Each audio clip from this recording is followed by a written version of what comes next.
We welcome you in your YouTube channel, Guruji Shivam Gupta Financial Knowledge. Today we are to discussing about Mankind Pharma. There I will tell you all you need to know about the Mankind Pharma. I will suggest you whether to subscribe this IPO or not. हमारे हिंदी के subscribers के भी थोड़े से comment आ रहे हैं कि video को हिंदी में ही बनाएं, तो इसमें हम हिंदी इंग्लिश मिक्स करते हैं। मैनकाइंड फार्मा के आईपीओ के लिए आपको जो भी नीड होगी that I will tell you in this video, मैं आपको इस वीडियो में बता दूंगा और सजेशन भी देंगे हम आपको कि आपको इस वीडियो में कि आपको आईपीओ में सब्सक्राइब करना चाहिए या नहीं। लेकिन उससे पहले हम आपको बता दें ये वीडियो सिर्फ एजुकेशन पर्पस के लिए है। सब्सक्राइब करना है या नहीं करना है आपने एक बार फाइनेंशियल कंसल्टेंट से कंसल्ट करें और उसके बाद ही सब्सक्राइब करने या ना करने का फैसला लें।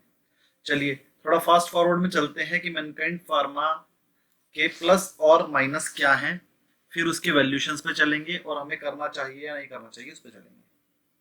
Mankind pharma its median public offering on Tuesday to raise 4326 crore. इसने अपना एक मीडियम टाइप पब्लिक ऑफर दी है जो लगभग 4300 करोड़ का है IPO. Domestically inline pharma manufacturer will make an offer for sale of around 4 crore share, जिसमें कि 4 करोड़ शेयर बेच रहा है। ये दिल्ली बेस्ड कंपनी है, अगर जो दिल्ली में रहता है उसे पता होगा, ओखला में इनका हेड ऑफिस है, मैं घूम कर आया हुआ हूँ। और market value of 43,264 crore at the upper end of the price band of rupees 1080। अगर 1026 से लेके 1080 के प्राइस बैंड में इन्होंने अपना आईपीओ दिया है और अगर 1080 पे ये फुल्ली सब्सक्राइब हो जाए तो इनकी वैल्यू बनेगी 43,000 करोड़। 43,000 करोड़। चलिए, कंपनी हैज सेट असाइड 35% उन्होंने नेट ऑफर दिया है इंडिविजुअल इन्वेस्टर को, 50% उन्होंने क्वालिफाइड इंस्टीट्यूशनल बायर को दे दिया और 15% नॉन इंस्टीट्यूशनल बायर्स को, बड़े प्लेयर्स को दे दिया है। 35% रिटेल पीपल को दिया, खरीदिए आप और हम। साइज ऑफ इशू 10% है कैपिटल का। कैपिटल ट्रस्ट लिया डाइवर्सिंग 2.5% ऑफ देयर होल्डिंग ईच। इनमें एक इन्वेस्टर है पहले से जिसका नाम है ये क्रिस कैपिटल। जब कंपनियां छोटी होती हैं तो क्रिस कैपिटल जैसी कंपनियां उस छोटी कंपनी को या थोड़ी बड़ी कंपनी को, कम बड़ी कंपनी को पैसा दे देती है और उनकी शेयर कैपिटल ले लेती है। तब तक वो कंपनी लिस्ट नहीं हुई होती, तो इसे हम बोलते हैं एंजल मनी या फिर इस तरह की कैपिटल बोल देते हैं, बून कैपिटल, सीड कैपिटल, इस तरह की कैपिटल बोल देते हैं। और फिर जब वो कंपनी बड़ी हो जाती है तो उस कंपनी की वैल्यूएशन जब बढ़ जाती है तो उसकी सही वैल्यूएशन पे बेच देती है। ऐसा नहीं है कि वो आपको बेवकूफ बना रही है। जब वो कंपनी के चलने के बिल्कुल भी चांस नहीं थे तो उसने उस कंपनी को कम रेट पे खरीद लिया, क्योंकि बिल्कुल भी चांस नहीं थे उस टाइम, तो उस कंपनी को कोई भी कम रेट पे खरीद सकता था। आपको लगाना है आप भी लगा दीजिए, बहुत सारी कंपनियां हैं। उस टाइम पर उस कंपनी को उसने कुछ शेयर 2-5% शेयर 10-20 करोड़ देके खरीद लिए। अब उस कंपनी में 10 साल, 5 साल, 15 साल इन्वेस्ट रहने के बाद अगर वो कंपनी 100 में एक ही चलती है, वो कंपनी चल गई और अब उस कंपनी की वैल्यूएशन करोड़ों में, अरबों में आ रही है, तो वो कंपनी को बेच के उसमें प्रॉफिट ले लेता है, तो उसमें कुछ गलत नहीं है।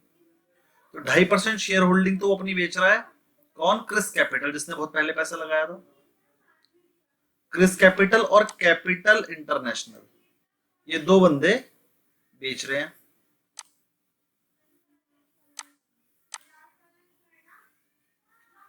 2.5% तो ये बेच रहा है, टोटल 5% हो गया। और बाकी बेच रहा है प्रमोटर, बाकी शेयर बेच रहा है प्रमोटर, उनको भी बेचना है। टोटल 10% की होल्डिंग बिक रही है, जिसके अंदर हम कह सकते हैं 2.5% तो दो बंदे बेच रहे हैं और 5% बेच रहा है प्रमोटर, तो टोटल 10% की शेयर होल्डिंग बिकेगी। और प्रमोटर की शेयर होल्डिंग इशू के बाद अपने पास 76.5% हो जाएगी। लगभग 20% उसने पहले से बेच रखी है और 5% प्रमोटर अब बेच देगा। 76% प्रमोटर के पास बच जाएगी। थोड़ा सा और चलते हैं। इशू ओपन हो रहा है 25 अप्रैल को, क्लोज हो जाएगा 27 अप्रैल को। 2 दिन के अंदर अंदर आपने अपने अलॉटमेंट करनी है। इशू साइज 4300 करोड़ का है और फेस वैल्यू है 1 रुपया। लॉट साइज है 13 इक्विटी शेयर, 1026 से लेकर 1080 के बीच में प्राइस है और 13 शेयर आप ले सकते हैं, यानी कि मिनिमम इन्वेस्टमेंट है लगभग 13,000 रुपए। तो अगर किसी के पास 13,000 रुपए है और वो इन्वेस्ट करना चाहता है तो आईपीओ में अप्लाई कर सकता है। बीएससी और एनएससी दोनों पे आएगा। लीड मैनेजर्स में Kotak Mahindra bank, axis capital, जिसमें भी आपका अकाउंट हो वो आपको वहां से मिल जाएगा, लेकिन इसमें लीड मैनेजर ये क्या बैंक है। Issue is an offer for cell, इसमें सारा का सारा पैसा जिस कंपनी के इन्वेस्टर के पास जाएगा, इन्वेस्टर जिसने पहले से शेयर खरीद रखे हैं वो अपने शेयर बेच रहा है, इसमें एक भी रुपया will not receive any money, company को एक भी रुपया नहीं मिलेगा। थोड़ा सा इसके बिजनेस के बारे में समझ लेते हैं। मैनकाइंड फार्मा आपको पता है बहुत बड़ी कंपनी है, हम जो अपनी बहुत सारी दवाइयाँ यूज करते हैं मैनकाइंड फार्मा की होती है, आपको पता है।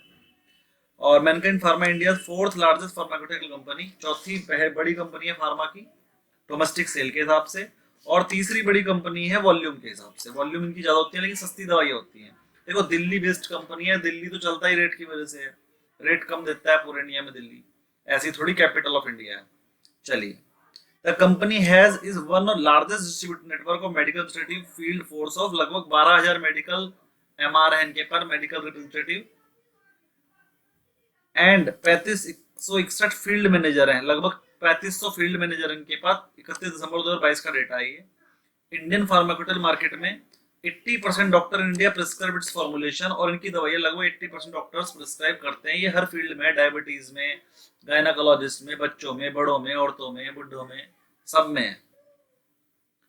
The company is engage in developing, manufacturing, marketing a diverse range of pharmaceutical formulation across various acute and chronological therapies. हर तरह की बीमारियों में है ये, including anti effective, cardiovascular, gastrointestinal, anti diabetic, neuro, CNC, vitamin, minerals, nutrients और respiratory से related भी है। कंपनी मेनली फोकस करती है डोमेस्टिक मार्केट में, उसकी 97% सेल इंडिया से आती है, 2 से 2.5% सेल बाहर से आती है। This was one of the highest among peers identified by QUIQVI, एक मेडिकल संस्था है, वो बताती है कि हाईएस्ट सेल जो है इस कंपनी की है जो इंडिया से आती है। Their international sales come from products sold across 21 countries such as the United States, Latin America, Southeast Asia, Africa, Middle East and the Commonwealth of the Independent States। ये जो 2.5% सेल है बहुत छोटी सी, लेकिन ये कोई एक ही कंट्री से नहीं आती है, इसमें भी टोटल 21 कंट्री इन्वॉल्व है, यानी कि इनकी प्रेजेंस तो 21 कंट्रीज में भी है, और लेकिन ये वहां की कंट्रीज के लिए काम नहीं करती क्योंकि वहां पर इन्हें मार्जिन अभी कम लग रहे हैं। इंडिया में इनके मार्जिन इन्हें ज्यादा लग रहे हैं, तो इसलिए इंडिया में ज्यादा काम करते हैं और बाहर की कंट्रीज में कम करते हैं। लेकिन अगर अपॉर्चुनिटी मिलेगी तो बाहर की कंपनीज में भी कर लेंगे। Company has primarily grown organically, company ने अभी तक कोई जॉइंट वेंचर नहीं किया, कोई किसी का पार्टनरशिप नहीं करी, जितना भी आज तक ग्रो किया अपने आप की है, अपने पैसे से की है। इट हैज क्रिएटेड 36 ब्रांड, और कंपनी हर जगह है, हर एक फील्ड में अपना ब्रांड बनाया, जैसे आप लोग जानते भी हैं। 36 बड़े ब्रांड है कंपनी के पास, that have each achieved over 50 crore in domestic sale, जो लगभग 50 करोड़ की सेल हर एक ब्रांड करता ही है इंडिया में। चलिए, फाइनेंशियल 20 में और दिसंबर 22 में the company domestic sale grew at a CAGR of 12%। अगर 20 से लेके 22 तक की बात करें तो कंपनी की जो सेल है वो 12% साल से ग्रो हुई है। बल्कि अगर हम फार्मा कंपनी की बात करें एवरेज की तो वो 10% से ग्रो हुआ, लेकिन ये कंपनी कितने परसेंट से हुई? 12% से। लेकिन 12% से ग्रो होना और 10% से ग्रो होने का मतलब ये नहीं कि कंपनी सबसे बड़ी है, क्योंकि जो 10% है ये एवरेज है, तो इसमें कुछ कंपनियां 15% वाली भी हैं, कुछ 8% वाली भी हैं। चलिए थोड़ा सा बात करते हैं कि इनकी एक्यूट से क्रॉनिक से कैसे कैसे आती है। तो अगर हम बात करें कि इनका 66% रेवेन्यू आता है क्रॉनिक से, और 33.8% आता है एक्यूट से, 66%, क्रॉनिक से 33%। चलिए कंज्यूमर हेल्थ केयर पे बात कर लेते हैं एक बार थोड़ी सी। अगर आप बात करें कॉन्डोम्स की तो आपके मन में सबसे पहले ख्याल आएगा मैनफोर्स, किसका है? इसी कंपनी का है, मैनफोर्स। अगर आप बात करें प्रेगनेंसी डिटेक्शन की तो आपके मन में सबसे पहले क्या आएगा? प्रेगा न्यूज, किसका है? इसी कंपनी का है। अगर आप बात करें इमरजेंसी कॉन्ट्रासेप्टिव पिल्स की तो किसकी आपके मन में सबसे पहले क्या आएगा? अनवांटेड 72, तो वो किसका है? इसी कंपनी का है। ये 3 बड़े ब्रांड मैंने आपको बता दिए। जिस लेवल पे ये तीन ब्रांड बिकते हैं, इनके आसपास भी कोई नहीं बैठता, और हर बंदा जाता है मुंह से बोलकर कहता है अनवांटेड 72 दे दीजिए, या प्रेगा न्यूज दे दीजिए, या मैनफोर्स दे दीजिए, मुंह से बोलकर। ब्रांड अच्छे खासे बड़े ब्रांड है, सब जानते हैं इनके बारे में। चलिए, मैन्युफैक्चरिंग है, प्रोक्योरमेंट सब कुछ अपना ही करते हैं, इसके बारे में ज्यादा बताकर मैं टाइम नहीं लूंगा। R&D इनकी अपनी है, सब कुछ मैन्युफैक्चरिंग की अपनी है। हिमाचल प्रदेश में ज्यादातर ये बनाते हैं, गुजरात में बनाते हैं, गुरुग्राम में बनाते हैं, दिल्ली बेस्ड की कंपनी है। इनकी सारी अपनी फैक्ट्रीज अपने आप बनता है। फाइनेंशियल्स के बारे में डायरेक्ट बात करते हैं, जिससे कि हमें पता है पैसा कमाना है। पैसा कमाना है तो हमें वैल्यूएशन देखनी पड़ेगी, हमें पता लगे कंपनी बढ़िया काम कर रही है, बढ़िया फैक्ट्रीज है, कंपनी में कोई प्रॉब्लम नहीं है, कंपनी बाहर काम नहीं करती है, इंडिया में काम करती है, अगर ग्लोबल स्लो डाउन आ भी गया तो उस पर कोई फर्क नहीं पड़ेगा। ये हमें समझ में आ गया। चलिए बात करते हैं रेवेन्यू की। रेवेन्यू 2020 में 5865 करोड़ था, 2021 में 6214 हुआ, 2022 में भी बढ़ गया, 2022 में बढ़कर हो गया 1782 करोड़। और अगर 9 महीने की बात करें तो 6600 हो गया है। अगर इसकी बात करें, अगर 9 महीने में 6600 है तो लगभग लगभग हम मानकर चलते हैं कि 1700 करोड़ और बढ़ेगा 3 महीने में कम से कम। तो 1700 करोड़ अगर और बढ़ जाएगा तो ये लगभग 9400 करोड़ हो जाएगा, यानी कि ये बढ़ ही रहा है। और इसकी जो CAGR हो जाएगी, वो जो पहले 12 थी वो बढ़कर हो जाएगी इस बार 15%, अगर इस तरह से ही दिखा हो जाएगा। इबिटा की बात करें, मार्जिन तो जो पहले 24% था, सेल बढ़ाने के लिए इबिटा कम करना पड़ता है, लेकिन इनका 26% हो गया, और 22 में 25% हो गया, और अब जो सेल और ज्यादा बढ़ाने के लिए 22% रह गया। ये इबिटा कम हुआ है क्योंकि सेल बढ़ानी थी, थोड़ा ज्यादा डिस्काउंट देना पड़ता है। प्रॉफिट आफ्टर टैक्स मार्जिन ये 18% थे, वो 20 बढ़कर हो गए थे, वो 18 हो गए, और अब की बार 15 ही रह गए। सेल बढ़ाने के लिए कम करने पड़ते हैं। रिटर्न ऑन कैपिटल इन्वेस्टमेंट 16% आ रही है, और रिटर्न ऑन नेटवर्थ इनकी 13.9% आ रही है। बस प्रॉब्लम बस मुझे यही है कि इन्होंने 2023 में जो सेल बढ़ाई है, उसे बढ़ाने के लिए इन्होंने अपने मार्जिन कम करने पड़े, यानी कि इनको अपनी सेल बढ़ाने के लिए मार्जिन ही कम करना पड़ेगा या खर्च करना पड़ा। वो एडवर्टीजमेंट हो सकता है, डॉक्टर्स को गिफ्ट दे सकते हैं, इस तरह के। चलिए थोड़ा सा पीयर कंपैरिजन कर लेते हैं। मैनकाइंड फार्मा का अपना रेवेन्यू 7800 करोड़ का है, इबिटा मार्जिन 25% के लगभग है, डिल्यूटेड EPS 35-36 रुपए के आसपास है, और NAV पर शेयर 153 रुपए है। अगर हम 35-36 रुपए को ले लें, बस ये हमारे लिए मेन चीज है। थोड़ा सा आगे बढ़ते हैं। 35-36 रुपए के आसपास अगर इबिटा की बात करें तो सिप्ला को ले लेते हैं। सिप्ला का EPS भी 31 रुपए के आसपास है, और ये पुरानी कंपनी है, इससे बड़ी कंपनी है, इससे 4-5 गुना बड़ी कंपनी है, तो इसे तो PE भी ज्यादा मिलेगा। इसको हमने PE दिया है सिर्फ 28 का।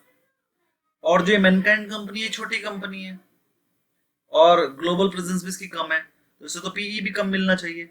अगर हम इस कंपनी को 20 का PE भी देते, 20 का, और 35 रुपए का इसका EPS है, तो इसकी वैल्यू निकल कर आती है लगभग लगभग 735 रुपए, 750 रुपए। लेकिन इसका जो 735 रुपए वैल्यू निकल कर आ रही है, और इसका जो वैल्यू, जो IPO की वैल्यू है, वो 1080 रुपए, 1080 रुपए पे इसका IPO आ रहा है। वो आ रहा है लगभग लगभग 1080 के हिसाब से देखा जाए तो लगभग लगभग 30 से 35 के मल्टीपल पे, तो थोड़ा महंगा लग रहा है। और क्योंकि ये पैसा कहीं ऐसी जगह तो काम आएगा नहीं कि कंपनी में जा रहा है कि कंपनी अपने आप को एक्सपेंड कर लेगी, कल को उसका EPS बढ़ जाएगा। ये पैसा जा रहा है इन्वेस्टर के पास, कंपनी को तो एक भी रुपया नहीं मिलेगा, तो थोड़ा सा महंगा लग रहा है, और थोड़ा सा रिस्क भी है इसमें। जरा देख लीजिए क्या, 18 ऑफ द 25 मैन्युफैक्चरिंग फैसिलिटी, कंपनी की टोटल 25 फैक्ट्रीज अलग अलग जगह पर located in Himachal Pradesh as on December 22। अगर उसमें से जो 25 में से 18 जो फैक्ट्री हैं वो इस तरह की है, any disruption, slow down, shut down in manufacturing due to strike, lockouts, fire in research and development operation could adversely affect business. कह रहा 25 में से 18 फैसिलिटी ऐसी जहां पर ये सब प्रॉब्लम आ सकती है। डिले इन सप्लाई इनपुट और increase in cost could impact operations and profitability. अब इस कंपनी ने क्या किया है कि इनका जो रॉ मटेरियल आता है वो इंडिया से और चाइना से आता है, जिसके लिए उन्होंने कोई लॉन्ग टर्म कॉन्ट्रैक्ट नहीं कर रखे। जब इन्हें जितनी जरूरत पड़ती है खरीद लेते हैं। अगर मान लीजिए एकदम से किसी रॉ मटेरियल की कॉस्ट बढ़ जाए, तो उन्होंने कोई ऐसा कुछ नहीं कर रखा है कि इतने इतने साल तक तो हमको सिक्योर है, हमारा रॉ मटेरियल मिलेगा ही मिलेगा हमें, ये इसी रेट पे मिलेगा। अगर कोई देने को मना कर दे, उसकी शॉर्टेज हो जाए, तो कंपनी बंद हो जाएगी। इनके पास अपने रॉ मटेरियल के लिए कुछ नहीं है, इनके अपने खेत नहीं है, इनके अपनी लैब्स में नहीं बन रहा कुछ भी, ये सब रॉ मटेरियल बाहर से खरीद रही है, इनकी अपनी मैन्युफैक्चरिंग नहीं है। हाँ, रॉ मटेरियल खरीदने के बाद बाकी सब कुछ अपने आप बनाती है। Companies heavily focused on India, सारा का सारा काम इंडिया में करती है। Hence revenues dependent on political, economic and regulatory conditions in India. India में आपको पता है पॉलिटिकल कंडीशंस कितनी बुरी है।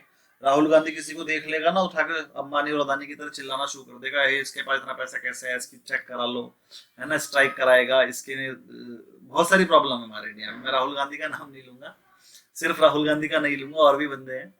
लेकिन अगर हमारे देश में कोई भी प्रॉब्लम आनी है तो अपोजिशन भी है और सरकार भी है, सब कुछ उल्टे सीधे काम होते ही रहते हैं। पॉलिटिकल थोड़ा सा स्टेबिलिटी इंडिया में कम रहती है, कुछ सालों से ठीक है स्टेबिलिटी, 10 साल से तो चलो ठीक है, वरना कब गवर्नमेंट गिर जाए हमें नहीं पता था।